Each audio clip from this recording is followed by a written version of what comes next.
నమస్తే, welcome to Bahujan times news. నేను తరంగిణి. ముందుగా బులెటిన్లో హెడ్లైన్స్ చూద్దాం. పార్లమెంట్ వర్షాకాల సమావేశాల తేదీలు ఖరారు. పహల్గాం దాడి, ఆపరేషన్ సింధూర్ పై చర్చకు విపక్షాల డిమాండ్.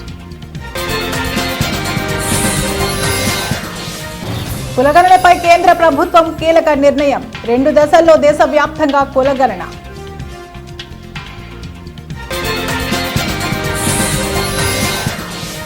రాహుల్ గాంధీపై అలహాబాద్ హైకోర్టు ఆగ్రహం. ఆర్మీపై అనుచిత వ్యాఖ్యలు చేయడం తగదు.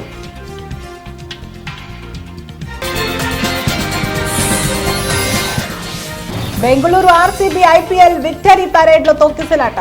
6 మృతి, పలువురి పరిస్థితి విషమం.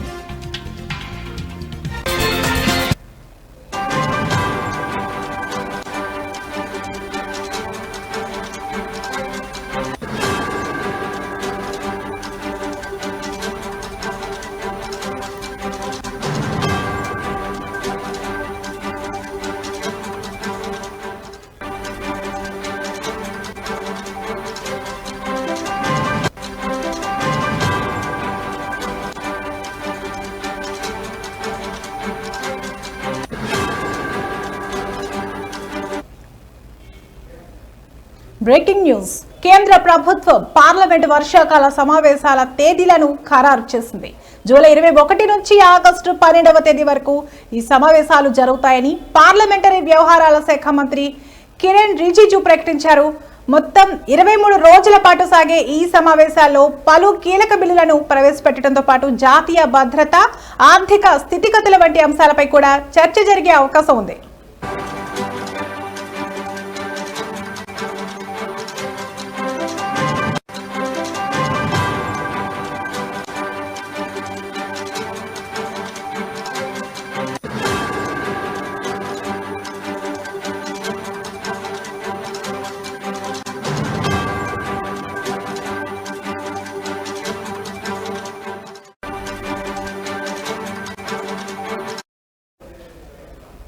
ఇటీవల జరిగిన పహల్గాం ఉగ్రదాడి అనంతరం భారత సైన్యం చేపట్టిన ఆపరేషన్ సింధూర్ వ్యవహారాలపై పార్లమెంట్లో ప్రత్యేకంగా చర్చించాలని విపక్షాలు కొంతకాలంగా డిమాండ్ చేస్తున్నాయి. ఈ నేపథ్యంలో వర్షాకాల సమావేశాల్లో ఈ అంశంపై చర్చ జరిగే అవకాశం ఉందని సమాచారం.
బ్రేకింగ్ న్యూస్ చూస్తున్నాం. కులగణనపై కేంద్రంలోని ఎన్డీఏ ప్రభుత్వం కీలక నిర్ణయం తీసుకుంది. 2 దశల్లో దేశవ్యాప్తంగా కులగణన చేయాలని నిర్ణయించింది. 2026 అక్టోబర్ 1వ తేదీ నుంచి తొలి దశ కులగణన, 2027 మార్చి 1వ తేదీ నుంచి 2వ దశ కులగణన చేయనున్నారు. తొలి దశల్లో ఉత్తరాఖండ్, జమ్మూ కాశ్మీర్, లడఖ్, హిమాచల్ ప్రదేశ్ లో కులగణన చేయబోతున్నారు.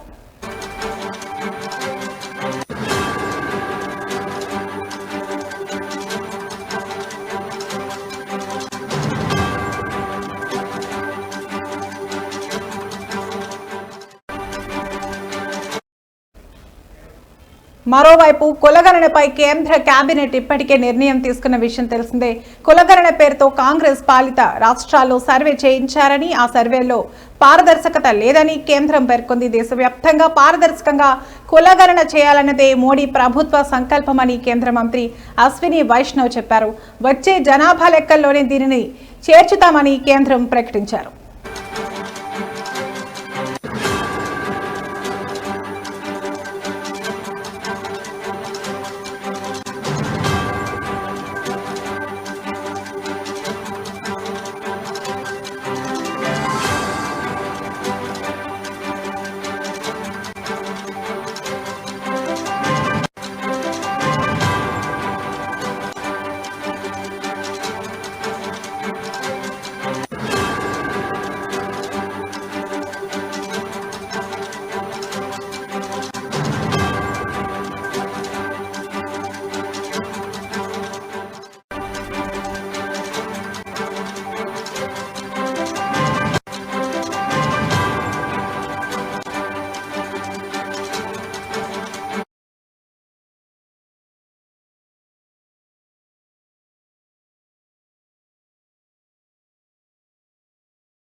Breaking news. ఐపీఎల్ 18వ సీజన్ విజేతగా రాయల్ ఛాలెంజర్స్ బెంగళూరు ఆర్సీబీ జట్టు నిలిచిన నేపథ్యంలో బెంగళూరులో ఘనంగా సంబరాలు నిర్వహించడానికి భారీగా ఏర్పాట్లు చేశారు. అయితే ఈ వేడుక కాస్త విషాదం నింపింది. జట్టు సభ్యులు విజయోత్సవం కోసం నగరానికి చేరుకున్న నేపథ్యంలో చిన్నస్వామి స్టేడియంకు భారీగా అభిమానులు చేరుకున్నారు. గేట్ 6 వద్ద భారీ సంఖ్యలో అభిమానులు గుమిగూడడంతో తొక్కిసలాట చోటు చేసుకోవడంతో ఇద్దరు ఆర్సీబీ అభిమానులకు తీవ్ర గాయాలయ్యాయి. ఇందులో ఇద్దరు మరణించారు.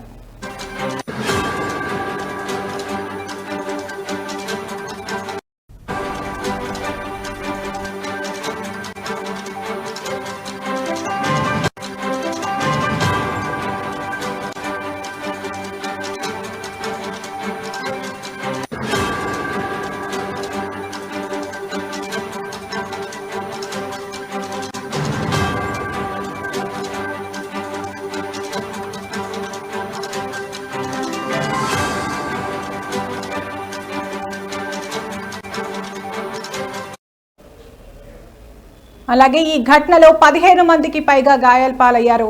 వీరిలో ఇద్దరి పరిస్థితి అత్యంత విషమంగా ఉన్నట్లు సమాచారం. ఘటన జరిగిన వెంటనే బాధితులను శివాజీనగర్లోని బౌరింగ్ లేడీ కర్జన్ ఆసుపత్రికి తరలించారు. మరోవైపు తొక్కిసలాట సమయంలో బారికేడ్లు కోల్పోవడంతో ముగ్గురి కాళ్లు విరిగాయి. మరో 6గురికి పైగా తీవ్ర గాయాలయ్యాయి. స్టేడియం వెలుపల జన సమూహం కూడా భారీగా ఉండటంతో ఆ మార్గంలో వెళ్లే వాహనాలు ముందుకు కదలలేక ట్రాఫిక్ జామ్ అయింది. జన సమూహాన్ని నియంత్రించలేక పోలీసులు లాఠీచార్జ్ చేశారు. తొక్కిసలాటలో చాలా మంది తీవ్రంగా గాయపడ్డారు. పోలీసులు గాయపడిన వారిని తమ జీపులో ఆసుపత్రికి తరలించారు.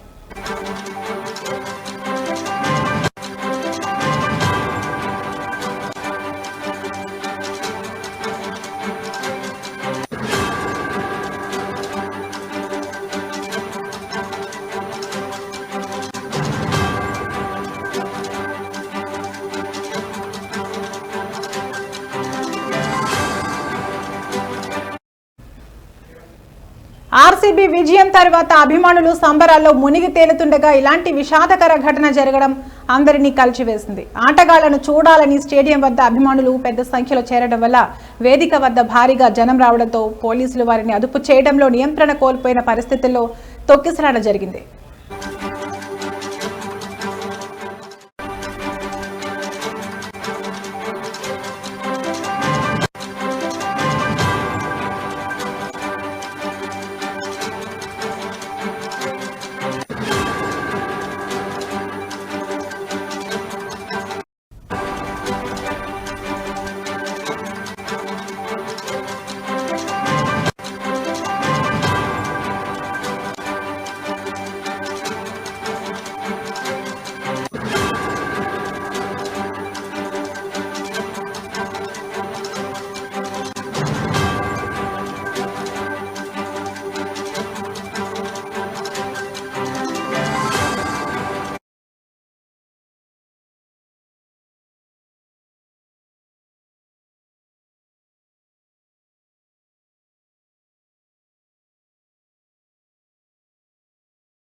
బ్రేకింగ్ న్యూస్ చూస్తున్నాం.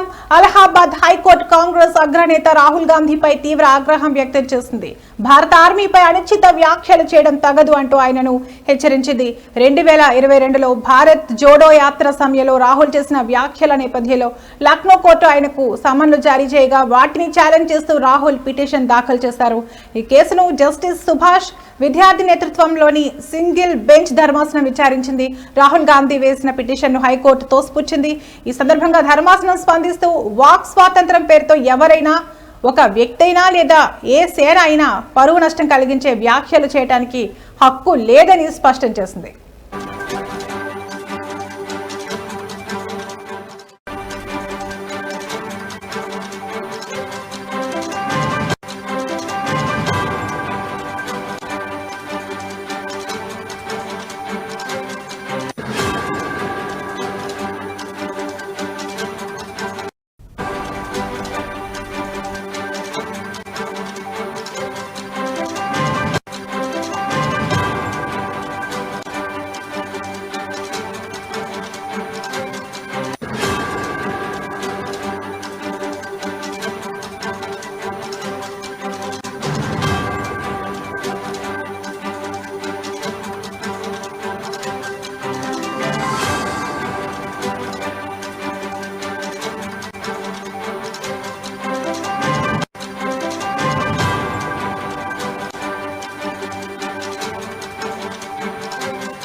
భవిష్యత్తులో భారత సైన్యం గురించి ఈ తరహా అనుచిత వ్యాఖ్యలు చేయరాదని హైకోర్టు రాహుల్కు హెచ్చరిక జారీ చేసింది. కాగా 2022లో భారత్ జోడో యాత్రలో రాహుల్ మాట్లాడుతూ చైనా సైనికులు అరుణాచల్ ప్రదేశ్లోకి చొచ్చుకొచ్చి భారత ఆర్మీపై దాడులు చేస్తున్నారన్నారు. వారు సైనికులపై దౌర్జన్యం చేస్తున్నారన్నారు. చైనా 2000 కిలోమీటర్ల భారత భూభాగాన్ని ఆక్రమించిందన్నారు. 20 మంది భారత సైనికులను చంపేశారని వ్యాఖ్యానించారు.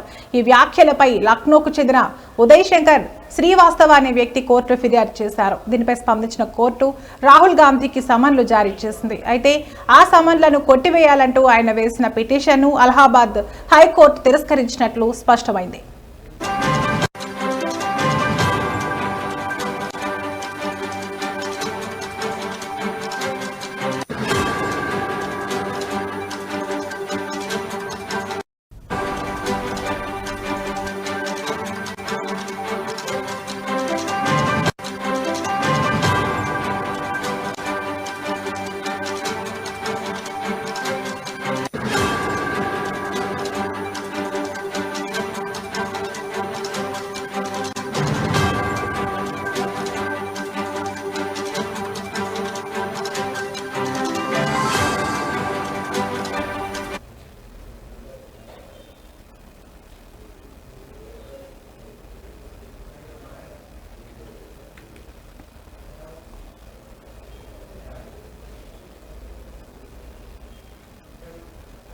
ఆంధ్రప్రదేశ్ రాజకీయాలు నిజమైన వెన్నుపోటుదారులు ఎవరైనా ఉన్నారా అంటే అది వైఎస్ జగన్ మాత్రమే అని ఎమ్మెల్యే కొలికపూడి అన్నారు. ఎన్టీఆర్ జిల్లా తిరువూరులో ఆయన సమావేశం నిర్వహించారు. సరిగ్గా సంవత్సరం క్రితం ఆంధ్రప్రదేశ్ రాజకీయ చరిత్రను మార్చింది ఈ రోజు అని ఆయన అన్నారు. చంద్రబాబు నాయుడు పాలన అనుభవం, పవన్ కళ్యాణ్ నిజాయితీతో కూడిన అనుభవం, మోడీ అభివృద్ధి మంత్రం అన్ని కలిసి కూటమి రూపంలో 5 సంవత్సరాలు ఆంధ్రప్రదేశ్ పట్టిన పీడను బదిలించిన రోజు అని అన్నారు. వైసీపీ ఫ్యామిలీకి 45 సంవత్సరాలు రాజకీయ జీవితం ఇచ్చిన రాయలసీమ ప్రాంతానికి నీటి ప్రాజెక్టులకు ₹1 ఖర్చు పెట్టాడా అని ప్రశ్నించారు.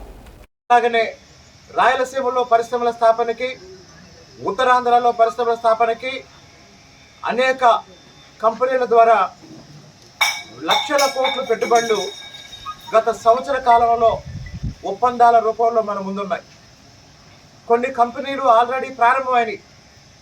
అంటే ఏ అభివృద్ధి కోసం అయితే ప్రజలు చంద్రబాబు నాయుడు గారి నాయకత్వాన్ని ఎన్నుకున్నారో ఆ అభివృద్ధితో పాటు మొదటి నెల నుంచే ఒకేసారి పెన్షన్ని 4,000కి పెంచి 65 లక్షల మందికి దాదాపు నెలకి 4,000 పెన్షన్ ఇస్తూ, అలాగనే వికలాంగులకి కొంతమందికి 6,000, కొంతమందికి 10,000, మరి కొంతమంది పూర్తిగా 100% వికలాంగులైన వాళ్ళకి 15,000 రూపాయలతో మానవతా దృక్పథంతో కూడిన పరిపాలన సంవత్సర కాలంగా జరుగుతుంది. ఈ సంవత్సర కాలంలో సమస్యలన్నీ పరిష్కారమైనవి అని మేము చెప్పాలి. కూటమి ప్రభుత్వం అధికారం చేపట్టి సంవత్సర కాలం గడిచిన రాష్ట్ర ప్రజలకు ఇచ్చిన హామీలు అమలు చేయకపోవడాన్ని వైసీపీ పార్టీ నిరసిస్తూ కర్నూలు జిల్లా ఎమ్మిగనూరులో వెన్నుపోటు దినం కార్యక్రమం నిర్వహించారు. కార్యక్రమం మాజీ ఎంపీ బుట్ట రేణుక, మున్సిపల్ చైర్మన్ రఘు పాల్గొన్నారు. కూటమి ప్రభుత్వానికి వ్యతిరేకంగా నినాదాలు చేస్తూ వైసీపీ పార్టీ కార్యాలయం నుండి తహసీల్దార్ కార్యాలయం వరకు పెద్ద ఎత్తున ర్యాలీ చేపట్టి తహసీల్దార్కు వినతి పత్రం అందజేశారు. అనంతరం బుట్ట రేణుక మాట్లాడుతూ గత ఎన్నికల్లో కూటమి ప్రభుత్వం అబద్ధపు హామీలు ఇచ్చి అధికారం చేపట్టి నేటికి సంవత్సర కాలం పూర్తి చేస్తుందని, ఇచ్చిన హామీలు ఒకటి కూడా అమలు చేయకుండా ప్రజలను మోసం చేస్తున్నారన్నారు.